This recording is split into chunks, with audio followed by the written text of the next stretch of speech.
Assalamualaikum warahmatullahi wabarakatuh.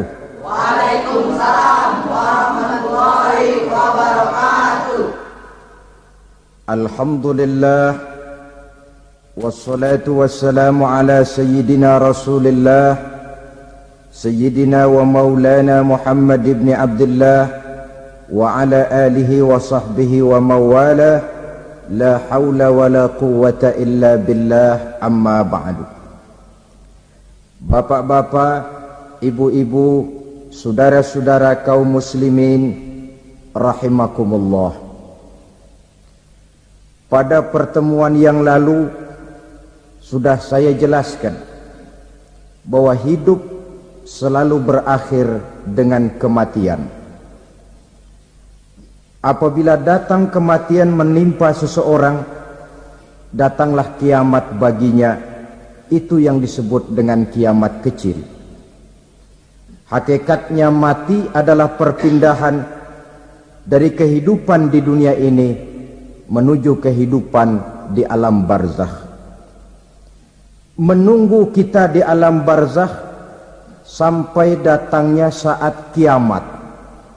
Entah 10 tahun, entah 100 tahun, entah 1000 tahun, hanya Allah saja yang maha tahu. Adapun orang-orang beriman yang melakukan amal kebajikan dalam kehidupan di dunia ini, masa penantian yang lama di alam barzakh buat mereka sebentar saja. Tetapi bagi orang-orang kafir yang ingkar, yang tidak beriman kepada Allah, yang hidup di dunia cuma menumpuk-numpuk dosa, tentu penantian di alam barzakh akan merupakan waktu yang sangat lama. Bukankah dalam kehidupan kita waktu itu memang relatif? Contoh misalnya, bagi pemuda-pemudi yang sedang duduk asyik memadu cinta, waktu 4-5 jam saja rasanya cuma 4-5 menit, tenggelam oleh keasikan. Tapi buat orang yang berbaring di rumah sakit, meratap di balik-balik apa itu tembok derita kata lagu, di balik dinding-dinding penjara, sehari bagai seminggu, seminggu rasa sebulan, sebulan boleh jadi rasa setahun. Penantian yang sangat lama. Kapan kiamat itu akan datang? Ini rahasia Allah. Jangankan kita yang orang awam, baginda Nabi sendiri tidak diberitahu oleh Allah kapan kiamat itu akan terjadi. Tetapi sungguh pun demikian, banyak hadis-hadis yang menjelaskan ciri atau tanda-tanda datangnya kiamat. Nah, kalau sudah bicara soal tanda kiamat itu ada dua. Pertama yang disebut alamatus sughra, tanda-tanda kecil. Ini waktunya masih ada tenggang. Ada yang dinamakan alamatul kubra, tanda-tanda besar. Artinya kiamat sudah diambang pintu. Apa tanda-tanda kecil dari datangnya hari kiamat itu? Misalnya kata Nabi, apabila ilmu sudah diangkat oleh Allah, artinya apabila ulama sudah banyak wafat, minat orang belajar agama berkurang, lalu kebodohan nampak merajalela di mana-mana, zina dikerjakan secara terbuka, minuman-minuman keras jadi kebanggaan, itu termasuk di antara tanda-tanda kecil terjadinya hari kiamat. Apalagi misalnya iza waladatil ammatu rabbataha, apabila budak sudah melahirkan tuan, Apa maksudnya? Ada yang mentafsirkan apabila anak sudah bisa membudaki orang tuanya. Orang tua yang melahirkan dia, yang membesarkan dia, demi setelah si anak besar jadi orang berpangkat, bertitel, berharta, berkedudukan, jadilah orang tua itu budaknya. Sehingga sering dibilang kalau orang tua kaya, anak jadi raja. Tapi kalau anak yang kaya, orang tua sering jadi budak. Apalagi munculnya fitnah yang bergelombang, timbul perang antara dua bangsa yang besar, waktu berjalan terasa sangat pendek sekali. Itu merupakan tanda di antara tanda-tanda kiamat. Termasuk di dalamnya sulit membedakan mana laki, mana perempuan. Kan kalau tanda-tanda kayak begini sekarang sudah banyak kita lihat kan. Ulama banyak wafat, penggantinya sulit. Zina dikerjakan berterang-terangan, minuman keras jadi kebanggaan, banyak anak membudaki orang tuanya, sulit membedakan mana laki mana perempuan. Kadang-kadang dari belakang kita lihat perempuan bener, begitu kita colek nengok jenggotan.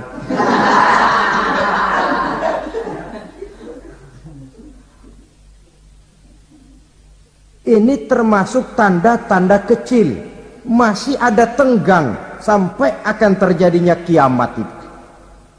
Nah, yang dimaksud dengan tanda-tanda besar, ini tanda besar artinya kiamat sudah di ambang pintu. Pertama, matahari terbit dari sebelah barat. Apabila matahari sudah terbit dari arah sebelah barat, tertutuplah sudah pintu taubat. Bersabda Nabi kita, la taqumus sa'atu hatta tatlu'a syamsu min maghribiha. Tidak akan datang hari kiamat sampai matahari terbit dari arah sebelah barat. Fa iza tala'at, manakala matahari telah terbit dari arah sebelah barat, wara'ahan nasu, manusia banyak menyaksikan itu, amanu ajma'un, mereka pun lalu beriman.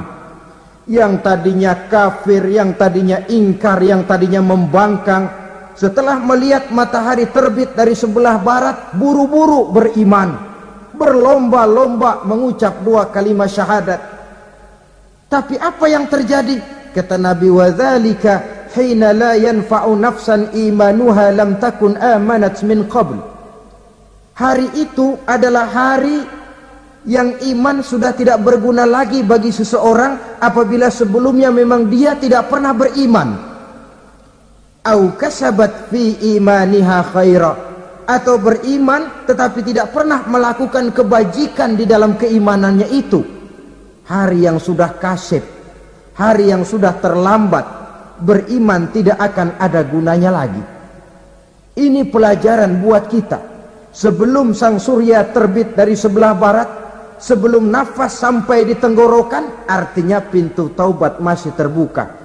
Kalau dua hal itu sudah terwujud, nafas sudah sampai di kerongkongan atau matahari sudah terbit dari arah sebelah barat, tertutuplah sudah pintu taubat. Tak ada lagi gunanya pangkat, jabatan, harta, bahkan beriman pun dalam suasana macam itu too late, kata orang Kulon. Sudah terlambat. Matahari terbit dari arah sebelah barat, itu tanda besar, artinya kiamat sudah di ambang pintu. Lalu apalagi tanda besar? Munculnya Dajjal. Dajjal artinya pendusta-pendusta yang menyesatkan manusia. Ada dua macam Dajjal, saudara. Ada Dajjal kecil, ini Dajjal kelas teri. Kalau ini sejak zaman Rasulullah sudah ada itu, tiap zaman ada. Di zaman Rasulullah misalnya ada yang bernama Aswad al-Unsi, dari Yaman, ada yang namanya Musailamah Al-Kazzab dari Yamamah, ada yang namanya Ibnu Sayyad dari Madinah. Ini dajjal-dajjal di zaman Rasul. Musailamatul Kazzab memproklamirkan diri jadi nabi, dia di zaman Rasul masih hidup. Ini dajjal zaman Nabi. Di zaman sahabat muncul dajjal-dajjal. Di zaman kita sekarang ini dajjal-dajjal pun gentayangan. Dajjal-dajjal kelas teri. Kerjanya mendustakan manusia, menyesatkan manusia, memalingkan manusia dari jalan yang benar dan diridhoi oleh Allah Subhanahu wa taala. Adapun yang merupakan tanda besar dari datangnya kiamat, dajjal-dajjal kelas kakap, pembohong-pembohong besar yang menyesatkan masyarakat manusia berpaling dari jalan Allah mengikuti jalan mereka. Apa sih ciri dajjal itu? Kata Nabi dalam hadis Bukhari Muslim, innad dajjala, sesungguhnya yang namanya dajjal itu yakhruju, satu saat akan muncul mendekati hari kiamat, wa inna ma'ahu ma'an, si dajjal ini membawa air, wa naran, dan juga membawa api. Dua simbol. Di tangan yang satu dia bawa air, di tangan yang satu dia bawa api. Wa ammal ladzi yarahu an-nasu ma'an fanarun, adapun yang orang banyak lihat air, hakikatnya adalah api. Yang dilihat api, hakikatnya adalah air. Oleh sebab itu, kalau api yang ditawarkan, ambillah air. Kalau air yang ditawarkan, pilihlah api. Maksudnya apa ini? Ini bahasa simbol, saudara-saudara. Dajjal bicaranya seolah-olah untuk kepentingan manusia, menawarkan surga. Surga yang dia tawarkan hakikatnya neraka. Hai manusia, kalau kau mau bahagia, jangan dekat-dekat dengan agama. Solat itu tidak efektif dan efisien, tidak produktif dari segi ekonomi itu. Menghadiri majelis taklim cuma buang-buang waktu. Tahajud, tasbih, tahlil, baca Quran, apa itu? Pekerjaan mubazir saja. Hidup ini cuma sekali, masa yang cuma sekali, manfaatkan dengan sebaik-baiknya. Mumpung, dibawanya sifat mumpung tetapi dalam pengertian yang sangat negatif. Bicaranya seolah-olah untuk kepentingan manusia, tetapi sebenarnya menjerumuskan manusia. Menawarkan air, tapi sebenarnya api. Menawarkan api, tapi hakikatnya air. Buat apa kamu sholat? Buat apa kamu bayar zakat? Buat apa kamu puasa? Surga yang dicanangkan Dajjal, hakikatnya neraka. Neraka yang digambarkan Dajjal, pada dasarnya adalah surga.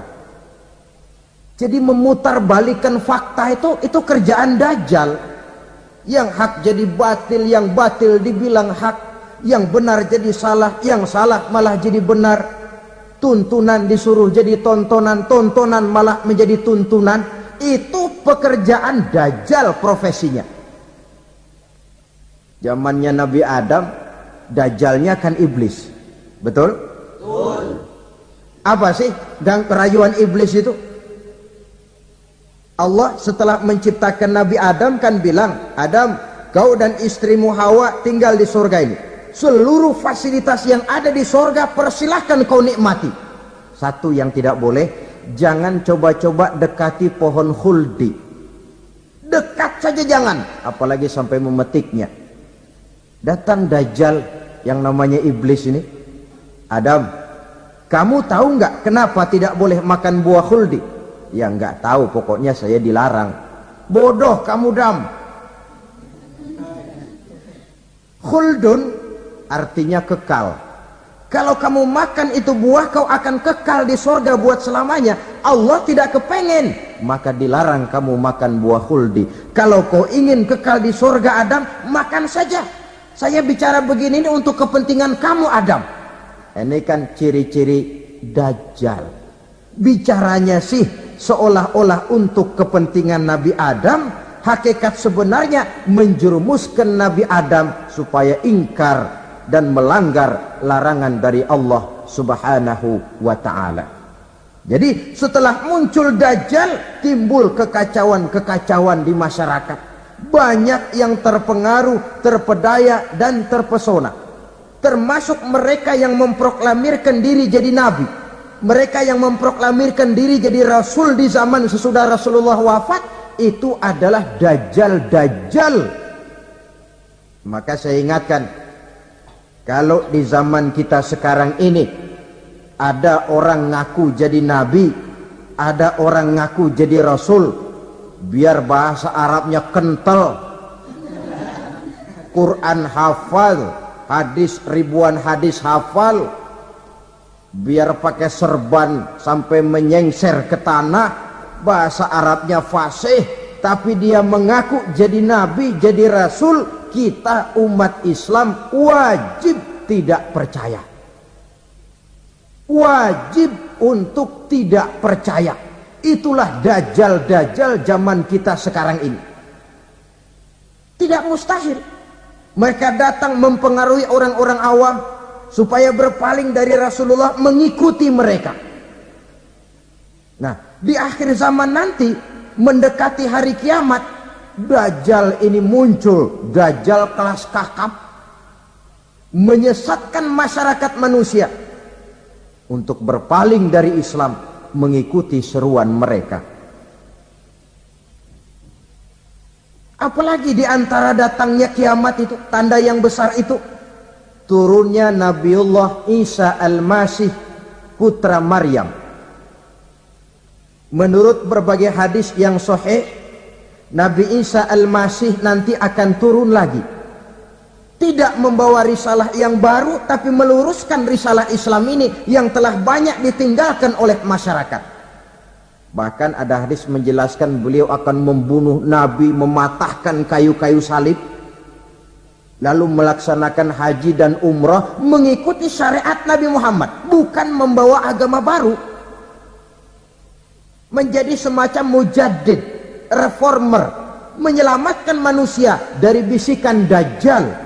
Bahkan ada riwayat yang menjelaskan bahwa Nabi Isa berhasil mengalahkan Dajjal, mengembalikan masyarakat manusia kembali kepada ajaran Islam yang datang dari Allah, dibawa oleh Rasulullah sallallahu alaihi wasallam. Dengan kata lain, turunnya Nabi Isa bukan sebagai nabi dan rasul baru, tetapi mengikuti syariat Nabi kita Muhammad sallallahu alaihi wasallam. Saudara hadirin, ibu-ibu hadirat yang saya hormati, kemudian apalagi di antara tanda-tanda besar akan datangnya kiamat itu? Keluarnya asap atau awan. Kata Nabi, inna min asyrati sa'ah dukhanan yamla'u ma bainal masyriqi wal maghrib. Di antara tanda-tanda kiamat, munculnya awan atau asap yang memenuhi antara langit dan bumi. Ini pun diperkuat dalam surah Ad-Dukhan ayat 10. Fartaqib yauma ta'ti as-sama' bidukhanin mubin fayughshan nas hadza azabun alim. Bagi orang-orang yang beriman, mereka biasa-biasa saja. Tapi bagi orang kufur, datangnya asap dan awan ini merupakan azab yang kelewat pedih. Barangkali sedikit mendekati gambaran tentang azab yang pedih ini, saya ingatkan alam pikiran kita kepada peristiwa yang belum lama terjadi. Pernah dengar berita bocornya reaktor nuklir di Chernobyl, Uni Soviet? Pernah dengar? Nah. Bocornya reaktor nuklir di Chernobyl yang mengakibatkan ratusan, bahkan sangat mungkin ribuan nyawa. Cuma satu reaktor. Bagaimana kalau seluruh cadangan nuklir yang dimiliki oleh para negara adik kuasa ini diledakkan? Bahkan yang konon menurut catatan, cadangan nuklir yang dimiliki bersama oleh Amerika dan Rusia sekarang ini sudah sanggup memusnahkan 6 miliar manusia, 1,5 kali lebih banyak dari jumlah manusia yang nongkrong di permukaan bumi ini. Saudara-saudara hadirin yang saya hormati,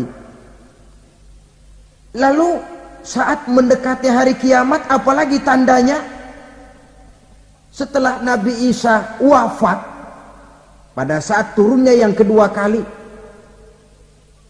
lalu Allah meniupkan angin sejuk, semua orang-orang beriman, orang-orang baik wafat, sehingga penghuni bumi ini cuma tinggal lagi terdiri dari orang-orang kafir.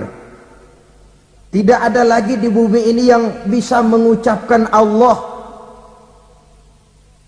Sehingga dalam hadis qudsi itu ada keterangan, innallaha azza wa jalla yaqulu li Israfil. Allah pernah pesan kepada malaikat Israfil, kata Allah, Israfil, iza sami'ta qailan yaqul Allah Allah fa akhirin nafakh 40 sanatan ikraman liqailiha. Hai Israfil, apabila kau dengar di permukaan bumi masih banyak orang yang mengucapkan Allah Allah, maka tunda sangkakala kiamat itu 40 tahun. Untuk apa? Ikraman liqailiha, menghormati orang yang mengucapkan Allah Allah itu. Wah, jadi karena sekarang masih banyak yang mengucapkan Allah, besar hatilah kita, masih jauh kiamat itu. Tapi jangan lupa, kiamat pribadi, kiamat kecil itu yang gak kita sangka-sangka. Ajal datang mencabut nyawa, itu kiamat pribadi, dan itu yang pasti kita hadapi, dan itu yang membuat kita tidak boleh bersikap main-main di dalam kehidupan sekarang ini. Saudara hadirin yang saya hormati, tidak ada lagi orang-orang muslim, seluruh penduduk dunia ini kafir. Lalu terciptalah struktur sosial yang berlandaskan prinsip hidup semau gue. Bakal terjadilah prinsip di mana yang kaya menyantap yang miskin, yang kuat menindas yang lemah. Hidup sudah bagaikan di rimba belantara, berlaku hukum rimba, siapa yang kuat dia yang menang, siapa yang lemah menjadi mangsa. Timbul kekacauan, maksiat merajalela, munkarat menjadi-jadi, sehingga isi bumi ini penuh dengan segala macam perbuatan dosa. Tidak ada perlunya lagi alam diperpanjang temponya. Datang saat yang sudah dijanjikan oleh Allah Azza wa Jalla, maka terjadilah yang disebut kiamat kubra, kiamat besar, kiamat hancur-hancuran. Bagaimana kejadian ini dimulai? Dalam surah Az-Zumar ayat 68, Allah Subhanahu wa taala berfirman, wa nufikha fis-suri fasa'iqa man fis samawati wa man fil ardi illa man sya'allahu.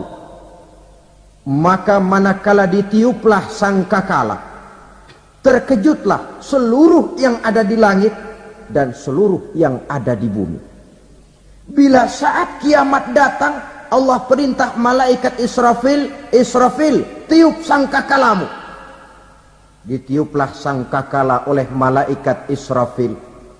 Yang akibat daripada tiupan itu, seluruh yang ada di langit, seluruh yang ada di permukaan bumi terkejut.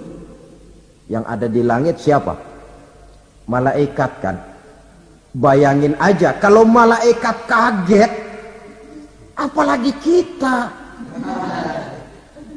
Terkejut seluruh makhluk yang ada di bumi, yang ada di langit mendengar suara sangkakala itu. Bunyinya tidak sanggup kita bayangkan dahsyatnya. ledakan nuklir, ledakan neutron, belum apa-apa ketimbang bunyi sangkakala malaikat Israfil ini. Nah, lalu mendengar bunyi sangkakala ini, gemparlah makhluk, kacaulah alam. Bumi gempa, planet-planet bertabrakan, gunung meletus, air laut tumpah ke darat, angin topan bertiup, halilintar menyambar. Lalu semua yang bernama hidup mati total. Mati bareng tanpa persiapan. La haula wala quwata illa billah. Saya kadang-kadang dalam tafakur bermohon, ya Allah, mudah-mudahan saya nggak nemuin kiamat beneran. Ngeri. Nggak bisa kita bayangkan macam apa suasana seperti itu. Allah saja banyak memberikan gambaran, misalnya Al-Qari'ah, wa mal qari'ah, wa ma adraka mal qari'ah. Kejadian yang menggemparkan. Tahukah kamu apa kejadian yang menggemparkan itu? Yauma yakunun nasu kal farasil mabsus wa takunul jibalu kal ihnil manfus. Pada saat itu manusia berterbangan bagai kupu-kupu. Gunung berterbangan seperti kapas ditiup angin. Gunung saja macam kapas, konon lagi manusia. Kematian total, mulai semut sampai gajah mati, jin mati, iblis mati, malaikat mati. Malaikat saja mati.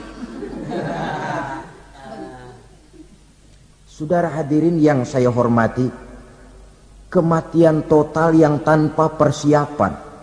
Orang bilang, Pak, kalau mati bareng begitu yang repot malaikat maut dong ya. Cabut sana, cabut sini.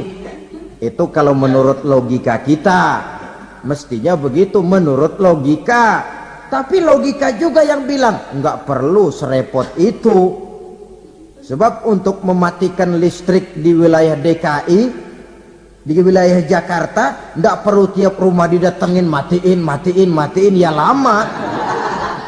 Cukup dari kantor pusatnya saja PLN tekan satu tombol, gelaplah seluruh Jakarta. Saudara hadirin yang saya hormati, kematian total. Lalu setelah kematian total, planet-planet juga mati, dalam arti tidak bergerak dan beredar. Angin mati, dalam arti tidak bertiup. Air mati, dalam arti tidak ada riak gelombang. Pokoknya semua mati. Kullu nafsin za'iqatul maut, semua yang bernafas mati. Dalam ayat lain, kullu man 'alaiha fan, semua yang ada di permukaan bumi fana. Yang kekal cuma Allah Subhanahu wa ta'ala. Yang paling belakang mati malaikat maut dan malaikat Israfil. Tapi mati juga sesuai dengan janji Allah. Menurut hadis Bukhari Muslim dari Abi Hurairah, masa tenggang waktu antara kematian total pada tiupan sangkakala pertama dengan proses kebangkitan pada tiupan sangkakala kedua 40 lamanya. Tidak dijelaskan oleh Abi Hurairah 40 jam, apa 40 hari, apa 40 tahun. Hadis-hadis cuma menyebutkan 40 saja. Sunyi alam, yang tinggal cuma Allah saja lagi. Ketika itu Allah berseru-seru, katanya, limanil mulkul yauma, siapa para penguasa hari ini? Mana itu raja-raja dan penguasa yang dulu mengaku jadi Tuhan? Fir'aun, mana Fir'aun sekarang? Yang dulu jadi raja, merasa berhasil, sombong, lalu tidak mau turun-turun dari kekuasaannya. sampai kepada puncak kekurang ajarannya mengangkat diri jadi Tuhan. Mana itu Fir'aun? Namrus, mana sekarang Namrus? La ilaha illa ana, ternyata tidak ada Tuhan lain selain daripada aku, kata Allah. Proses kemudian, saudara-saudara, turunlah hujan dari langit. 40 lamanya hujan itu. Tidak jelas juga 40 jam apa 40 hari.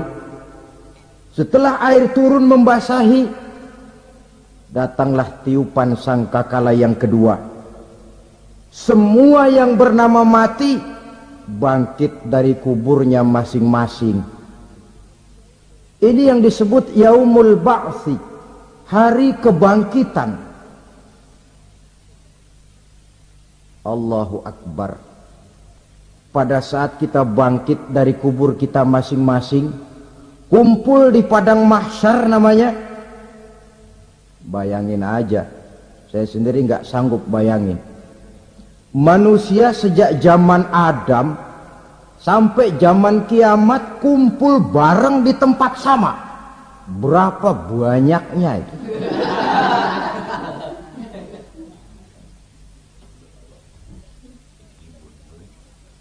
Dan yang luar biasa menurut satu riwayat, pada saat bangkit itu, Masya Allah, roman muka kita berubah, disesuaikan dengan amalan kita waktu di dunia ini. Barang siapa yang waktu di dunia amalannya itu amalan tikus, di akhirat nanti dia bangkit dari kubur, mukanya seperti muka tikus. Gagah betul badannya, tapi mukanya seperti tikus. Kenapa? Amalannya waktu di dunia seperti amalan tikus. Apa amalan tikus itu? Suka ngegeragoti barang yang sudah disimpan rapi-rapi. Orang sudah simpan uang rapi-rapi, simpan perhiasan rapi-rapi, digeragoti oleh tikus. Maling-maling, pencoleng-pencoleng, koruptor-koruptor, itu nanti di akhirat nanti kita lihat mukanya seperti muka tikus. Oh, ini waktu di dunia suka nyolong, mukanya seperti muka tikus. Barang siapa yang waktu di dunia ini amalannya itu amalan macan, dia akan bangkit nanti mukanya seperti muka macan. Apa amalan macan? Macan itu amalannya menang-menangan. Orang yang mau menang saja, nggak mau mengalah. Coba lihat di hutan. Kenal hutan nggak? Di hutan, raja hutan di mana-mana pasti macan. Betul kan? Betul. Padahal hutan belum pernah bikin pemilihan umum. Tapi macan tidak peduli ada pemilihan umum apa tidak, pokok saya raja. Sebab apa? Macan jadi raja itu bukan karena benar, tapi karena kuat jadi raja. Setelah dia jadi raja, rakyat hutan yang mesti dilindungi malah dimakan oleh raja macan. Kambing rakyat hutan dimakan oleh macan. Ayam rakyat hutan dimakan oleh macan. Itu nanti kita lihat di akhirat itu mukanya seperti muka macan, gagah betul. Lalu barang siapa yang di dunia ini amalannya itu seperti amalan anjing, nanti dia punya muka seperti muka anjing. Apa amalan anjing? Pertama, anjing itu kalau disuruh jaga rumah, dia tidak bisa membedakan mana maling, mana tamu. Biar yang datang maling, kalau bawa tulang, anjing kalem. Yang kedua, anjing itu akan setia kepada siapa saja yang memberinya roti. Siapa yang memberinya roti, itulah majikannya. Apa kata majikannya pasti dia laksanakan. Soal benar atau salah dia tidak peduli. Setelah anjing dapat roti, dia tidak punya pilihan lain kecuali bilang, abdi mah kumaha juragan wae ayeuna mah.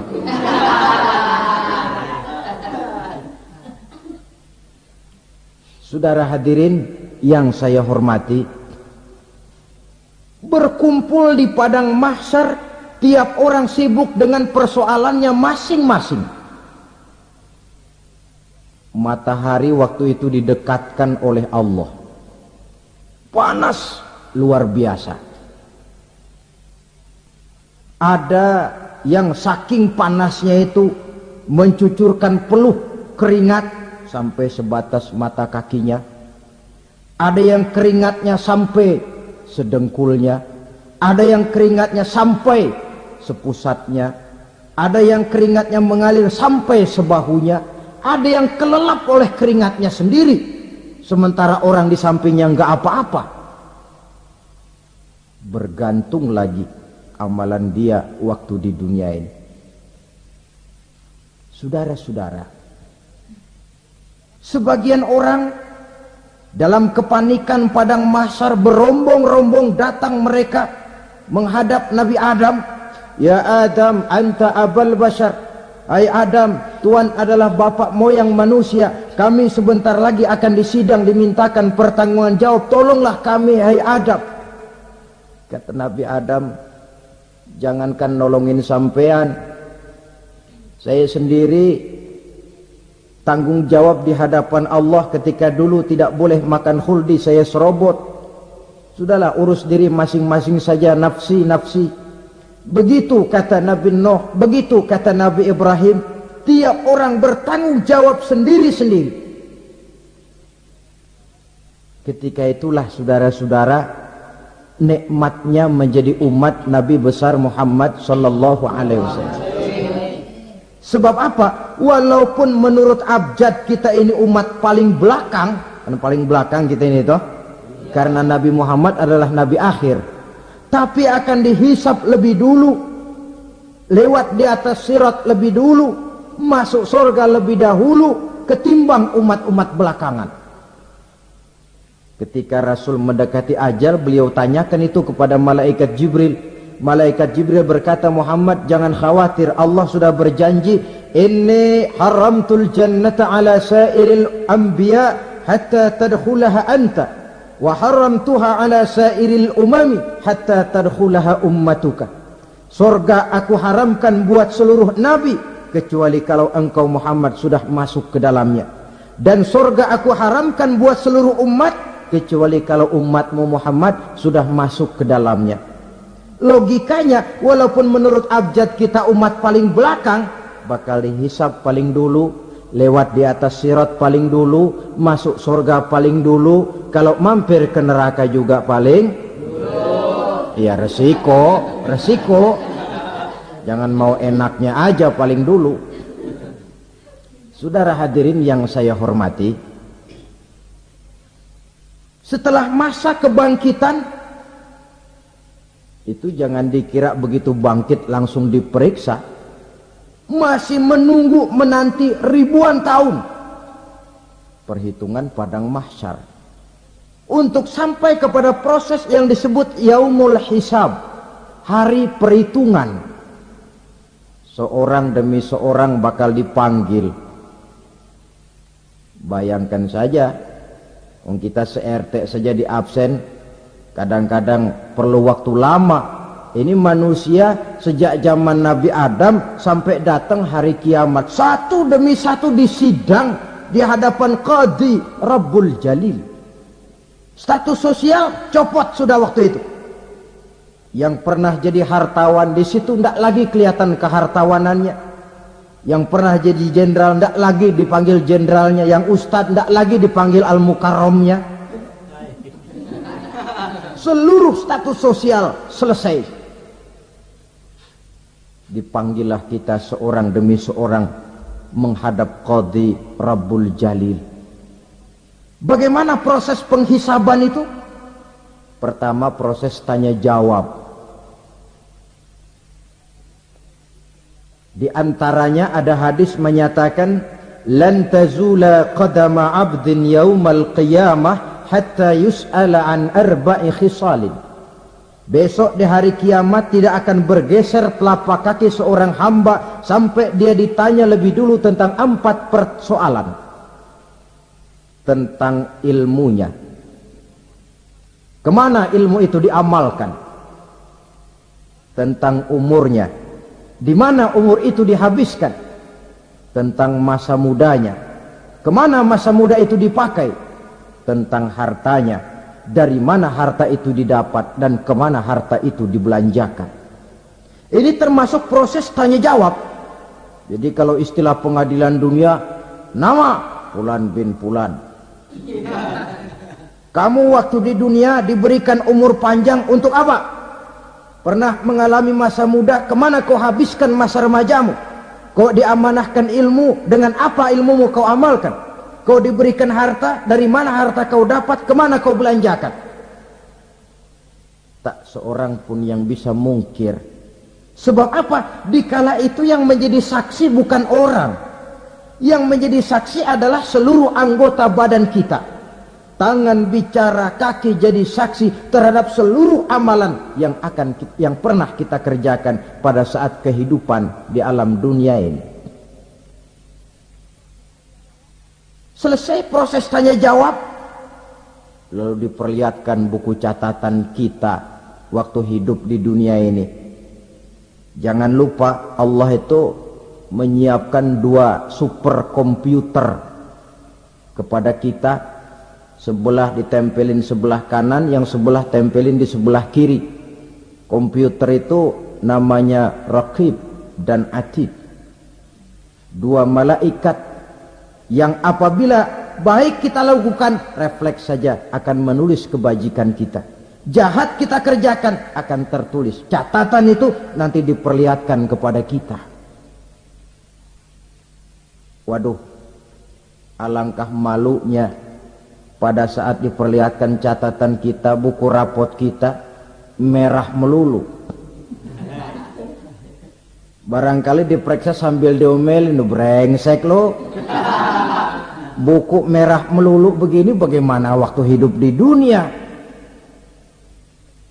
Tidak cukup diperlihatkan buku catatan kehidupan, rekaman kehidupan. Rekaman kehidupan kita secara utuh sejak terlahir sampai ajal datang merenggut nyawa. Barangkali mirip dengan video sekarang ini, di mana terekam dengan baik seluruh kegiatan kita sejak yang sekecil-kecilnya sampai kepada yang sebesar-besarnya. Untuk kemudian kita pun menerima balasan. In khairan fa khairun wa in syarran fa syarrun. Kalau baik ya baik balasannya, kalau jahat ya jahat juga balasannya. Catatan-catatan kita diberikan. Kalau banyak kebajikannya diberikan di tangan kanan dengan cara yang halus. Kalau banyak kejahatannya diberikan dari sebelah kiri atau dilempar dari belakang. Itulah sebabnya sejak di dunia ini kita sudah mohon kepada Allah. Ketika berwudu membasuh tangan kanan, apa kita bilang? Allahumma a'tini kitabi biyamini wa hasibni hisaban yasira. Ya Allah, berikan saya kitab di tangan kanan, dan kalau saya memang perlu dihisap, hisaplah saya yang seringan-ringannya. Tangan kiri berlindung kita kepada Allah, jangan sampai diberikan kitab di tangan kiri atau dari arah sebelah belakang. Wa a'udzubika an tu'tiya kitabi bishimali aw min wara'i zuhri, dari arah sebelah belakang. Na'udzubillah min dzalik.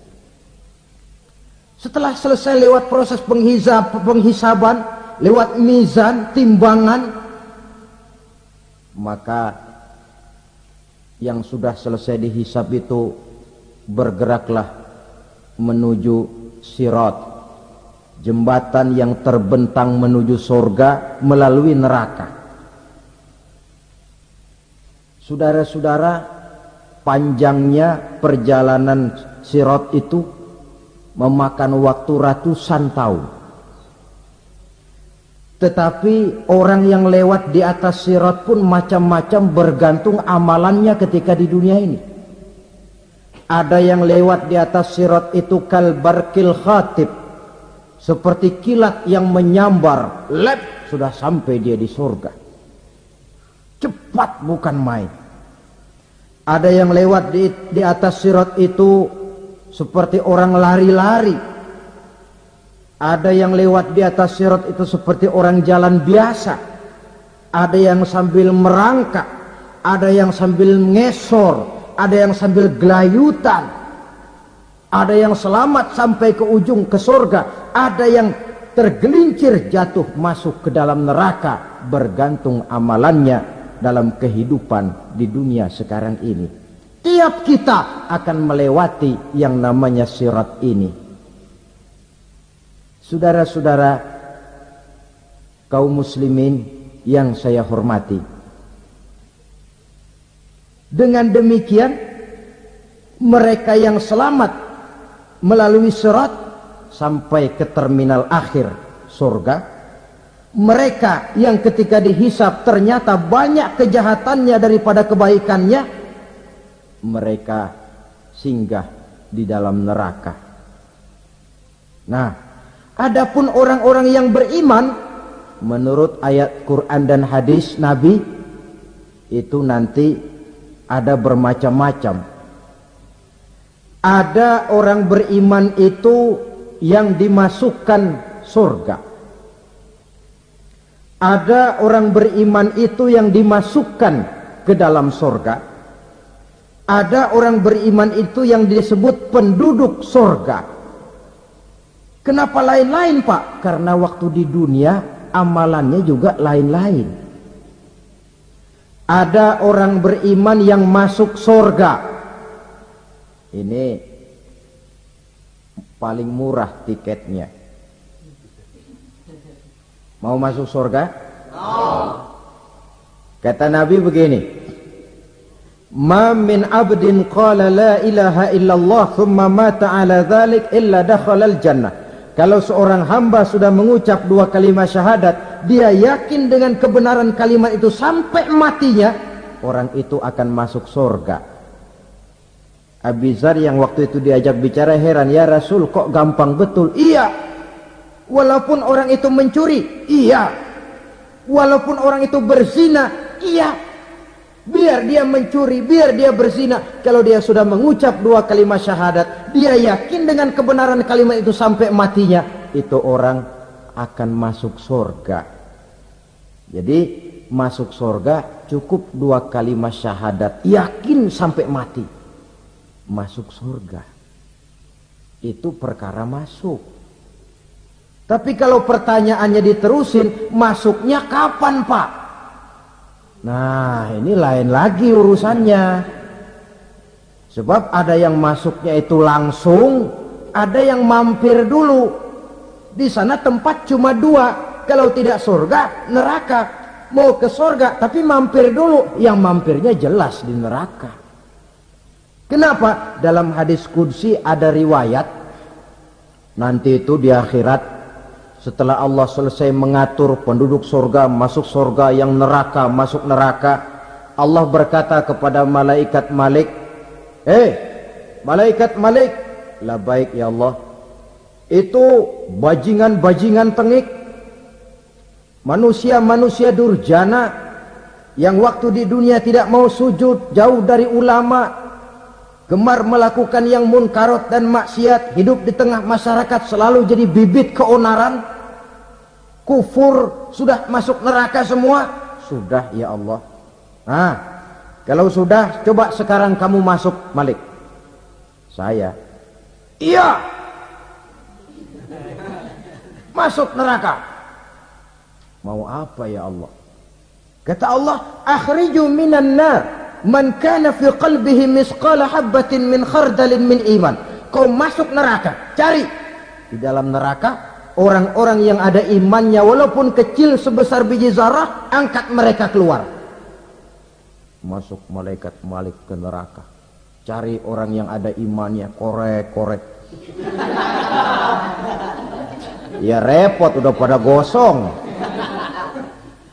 Yang ada imannya diangkat ke atas, yang ada imannya diangkat ke atas. Lalu dimandikan di Nahrul Hayat, namanya sungai kehidupan di akhirat nanti. Cakep lagi rupanya, bersih lagi wajahnya, apel di hadapan Allah. Kata Allah, bagaimana mas? Kapok enggak sampean? Kapok ya Allah. Nah, kalau kapok, idhab fadkhulil jannah. Pergi, masuk surga sana. Berangkat mereka ke surga. Ketemu sama teman-temannya yang udah sampai lebih dulu. Yang enggak pakai mampir lagi. Terjadi dialog. Kata teman-temannya yang udah pada nyampe duluan, mas, iya. Emang baru sampai? Saya baru sampai. Memang mampir di mana dulu mas? Kita sudah lama sampai di surga. Saudara buka surah Al-Muddatsir ayat 34-35. Ma salakakum fis saqar? Kenapa kamu mampir di neraka Saqar? Qalu lam naku minal musallin. Mereka menjawab, kami mampir di neraka Saqar mas, gara-gara dulunya kami waktu di dunia ndak pernah sholat. Ndak pernah sholat? Ndak pernah. Kan rumahnya dekat masjid. Cuma dekat doang mas. Sholat mah enggak saya. Enggak pernah ngasih makan fakir miskin. Enggak pernah hadir di majelis taklim. Pendeknya enggak pernah melakukan kebajikan. Maka saya pun mampir di neraka Saqar. Untung betul saya punya iman mas, sedikit. Waktu hidup di dunia dulu saya pernah mengucap 2 kalimat syahadat. Sekali-kalinya waktu mau kawin. Masya Allah. Untung saja kawin. Kalau nggak kawin polos.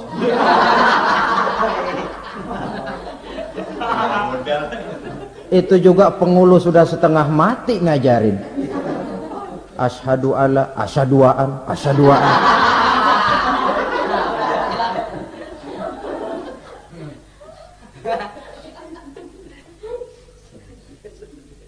Ini namanya masuk surga, ada mampir dulu. Ada pula orang mukmin itu yang dimasukkan surga. Namanya dimasukkan kan terima beres. Saya masuk ke rumah, jalan sendiri, cari tempat sendiri. Saya dimasukkan ke dalam rumah, terima beres, pokok ada di dalam, itu dimasukkan namanya. Nggak pakai mampir. Tapi tentu tiketnya lebih mahal ketimbang yang pertama tadi. Apa kata Allah? Innal ladzina amanu wa amilus salihat la ukaffiranna anhum sayyi'atihim wa la udkhilannahum jannah. Sesungguhnya orang-orang yang beriman kemudian beramal soleh, kami hapuskan segala dosa dan kesalahannya, kami masukkan mereka ke dalam surga. Lihat ayatnya. Allah yang memasukkan, kita yang dimasukkan. Tidak pakai transit, tidak usah mampir. Cuma tidak cukup syahadat, tidak cukup amanu, tapi diiringi dengan wa'amilus salih. Iman, amal. Tidak cukup syahadat, lalu dibuktikan dia sholat, dia zakat, puasa, lalu dia melakukan berbagai macam kebajikan. Ini yang menyebabkan dia tidak pakai mampir di tempat yang bernama Saqar. Lalu ada pula orang mukmin itu yang disebut penduduk surga. Wah, ini sudah VIP ini. Ashabul jannah, penduduk surga.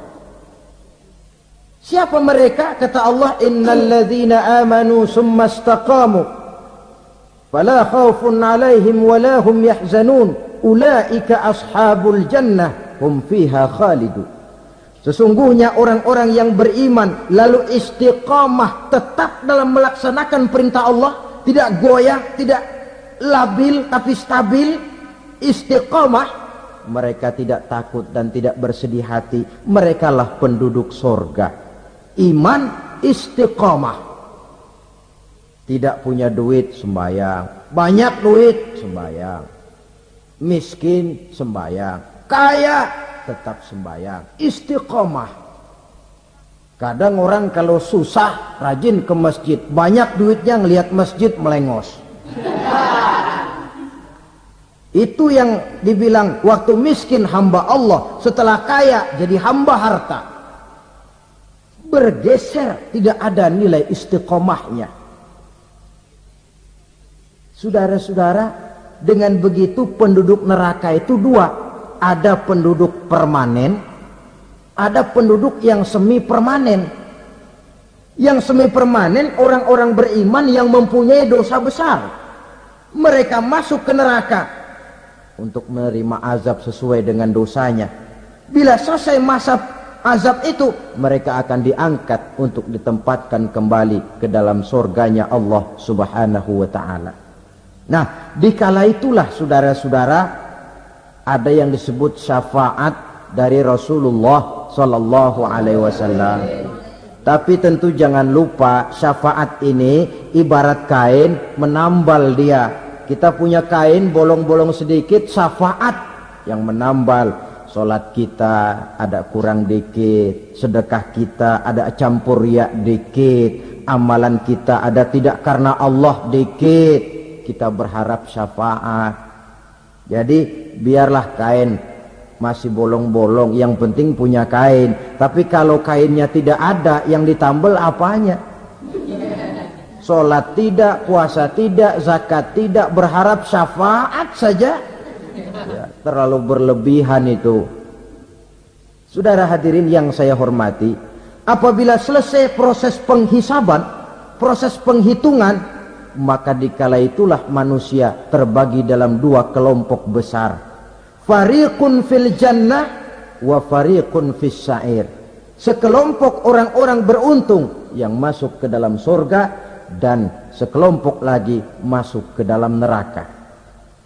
Akan memakan waktu untuk menceritakan sifat surga dan neraka, tapi insya Allah pada kesempatan pertemuan lain saya sampaikan.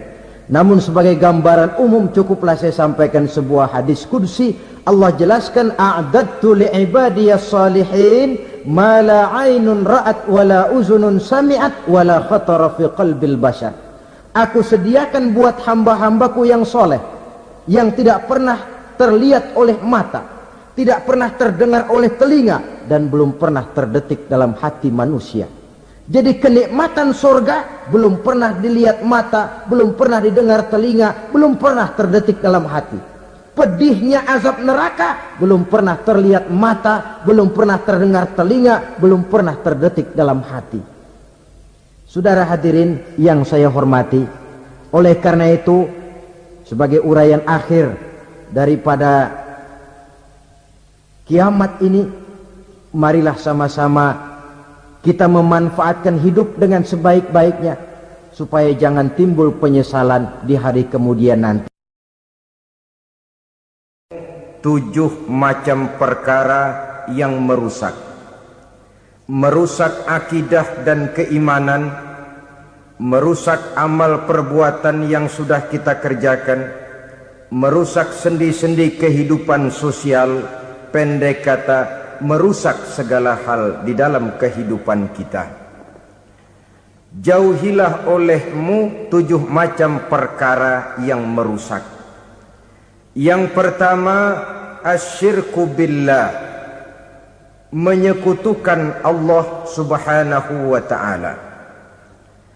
Agama dimulai dari keyakinan, maka kehancuran agama selalu dimulai dari kehancuran keyakinan, iman atau akidah yang dimiliki oleh seseorang.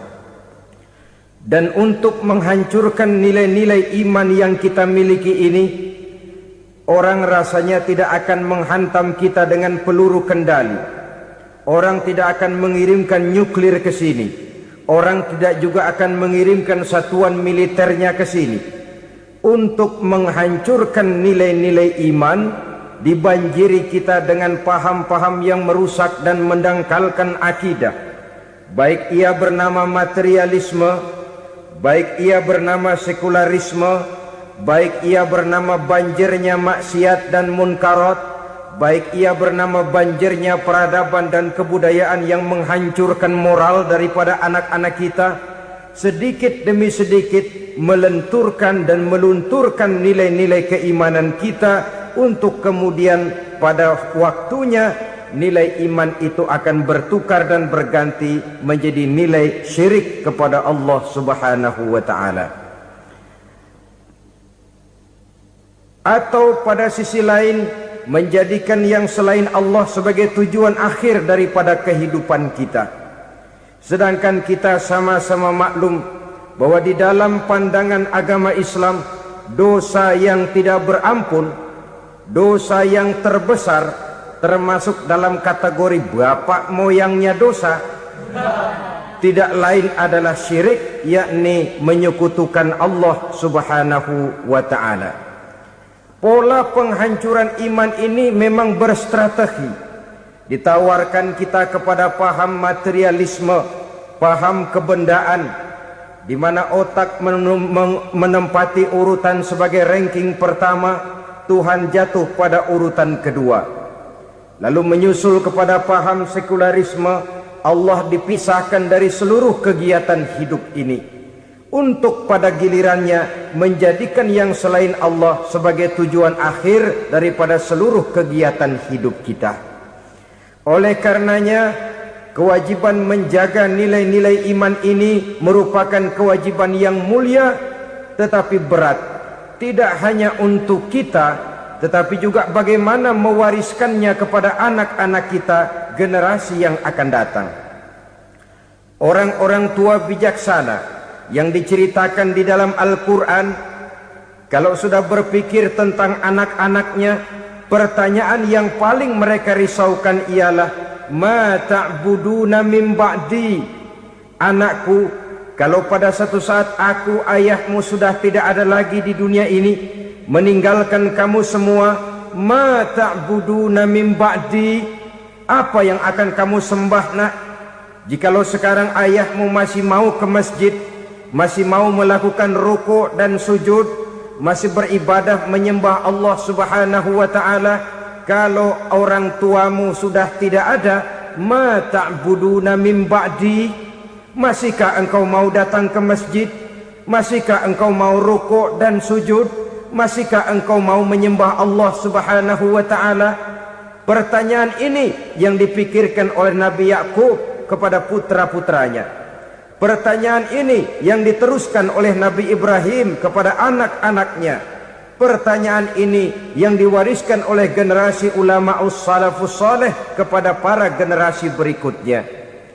Bagaimana kita generasi sekarang?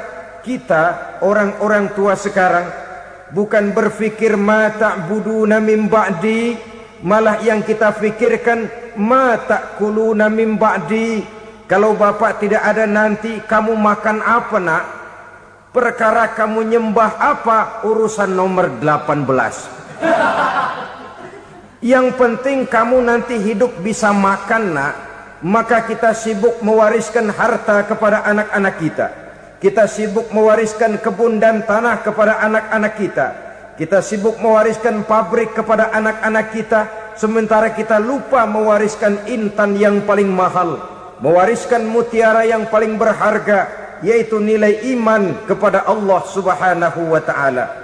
Alangkah baiknya apabila warisan harta, warisan tanah dan kebun, warisan rumah dan pabrik didasari lebih dahulu dengan mewariskan nilai iman kepada Allah Subhanahu wa ta'ala.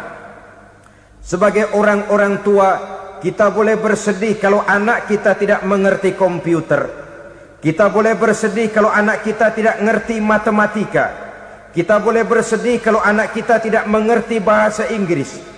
Tapi sewajarnya lebih bersedihlah kita orang tua jikalau mempunyai anak yang tidak kenal Allah sebagai Tuhannya, yang kemudian tidak mau rukuk dan sujud kepada Allah Tuhannya. Itulah kemalangan yang paling malang bila kita meninggalkan generasi yang tidak bertauhid kepada Allah Subhanahu wa ta'ala. Betapapun anak kita tidak ngerti komputer, saudara, paling-paling kerugiannya cuma kerugian dunia. Masuk dia ke alam barzakh, munkar nakir tidak akan sempat tanya kau belajar komputer apa tidak. Kumpul dia di padang mahsyar, malaikat juga tidak akan tanya matematikamu nilainya berapa. Yang ditanya kau kenal Allah, kau rukuk dan sujud kepadanya, kau pernah datang ke masjid. Oleh karena itu sekali lagi, menjaga nilai iman tidak hanya untuk kita, tetapi juga mewariskannya kepada anak-anak kita, generasi yang akan datang. Sungguh kemalangan yang paling besar apabila kita meninggalkan anak-anak kita. Mereka kita tinggalkan lemah ekonominya, itu tidak baik. Mereka kita tinggalkan lemah otaknya, itu pun akan membuat mereka tertinggal oleh yang lain. Tapi yang paling celaka, jikalau kita tinggalkan mereka dalam kondisi lemah imannya, rapuh akidahnya, tidak baik dan tidak betul keyakinan hidupnya. Oleh karena itu Nabi berpesan, jauhilah 7 perkara yang merusak. Yang pertama, syirik kepada Allah subhanahu wa ta'ala, menyekutukan Allah baik dalam ucapan, dalam keyakinan ataupun dalam perbuatan. Ini perkara pertama yang termasuk 7 perusak besar di dalam kehidupan. Kalau sudah jatuh kita ke lembah syirik, bagaimanapun banyak kebaikan yang kita kerjakan, berjiwa sosial, bertangan pemurah, gemar menolong orang lain, kalau memang dasarnya syirik, maka seluruh kebaikan kita akan hancur, tidak akan ada nilainya dalam pandangan Allah subhanahu wa ta'ala. Dalam pandangan manusia, mungkin kita dicatat sebagai orang sosial, gemar menolong orang lain, tidak berpangku tangan melihat orang yang mendapat kesulitan. Tapi oleh karena dasarnya syirik, dasarnya tidak mentauhidkan Allah, maka seluruh nilai kebaikan yang kita kerjakan tidak akan ada nilainya dalam pandangan Allah subhanahu wa ta'ala. Maka jagalah iman kita, jangan sampai dihinggapi penyakit syirik yang bagaimana kecilnya sekalipun. Sekali lagi, baik syirik dalam bentuk ucapan, syirik dalam bentuk keyakinan, sampai kepada syirik dalam bentuk perbuatan, kita berhindar kepada sifat-sifat yang sedemikian itu. Karena apa? Dalam satu ayat Quran Allah subhanahu wa ta'ala menjelaskan, innallaha la yaghfiru ayyushraka bih wa yaghfiru ma duna dzalika liman yasha. Allah tidak akan memberi ampun kepada orang-orang yang menyekutukannya, tapi Allah masih mau memberikan ampun kepada dosa-dosa yang selain itu bagi orang-orang yang dikehendakinya. Dosa selain syirik, apabila kita bertaubat, Allah masih mau mengampuni. Tapi kalau sudah jatuh ke tempat syirik, itu sudah dosa yang tidak berampun. Taubatnya tidak lain melepas syirik, kembali kepada tauhid, berkeyakinan bahwa hanya ada Allah subhanahu wa ta'ala, Tuhan satu-satunya, yang lam yalid walam yulad walam yakul lahu kufuwan ahad. Tidak beranak, tidak pula diperanakkan, dan tidak satupun yang dapat menyerupai Tuhan Allah subhanahu wa ta'ala. Saudara-saudara kaum muslimin rahimakumullah, bahwa kita di zaman sekarang memang tidak menyembah berhala, ya. Bahwa kita tidak berterang-terangan mengatakan Tuhan lebih dari satu, memang. Bahwa kita tidak berkeyakinan Tuhan itu punya anak atau diperanakkan, tentu. Tapi dalam perbuatan dan i'tiqad, kita kadang-kadang jatuh tanpa kita sadari ke tempat yang bernama syirik ini. Oleh karenanya, di zaman di mana teknologi makin canggih, di mana kemajuan pembangunan makin menjangkau berbagai aspek kehidupan, diperlukan keseimbangan antara kemajuan fisik material dengan kemajuan mental spiritual. Apabila tidak ada keseimbangan, yang terwujud tentulah kepincangan, yang diawali dengan pincangnya cara kita berpikir, sehingga pada akhirnya akan mengarah kepada pincangnya cara kita berbuat dan bertindak di dalam kehidupan kita. Oleh karena itu Nabi berpesan, jauhilah sifat syirik, karena syirik merupakan dosa yang teramat besar. Ini sifat merusak yang pertama. Yang kedua, kata Nabi, wasihra, jauhilah sihir. Sihir ini juga termasuk perkara yang merusak kehidupan. Kita semua sama-sama maklum bahwa sihir sebenarnya bukan persoalan baru. Sejak sebelum datang Islam, sihir itu sudah ada. Di zaman Yunani kuno, sihir ada.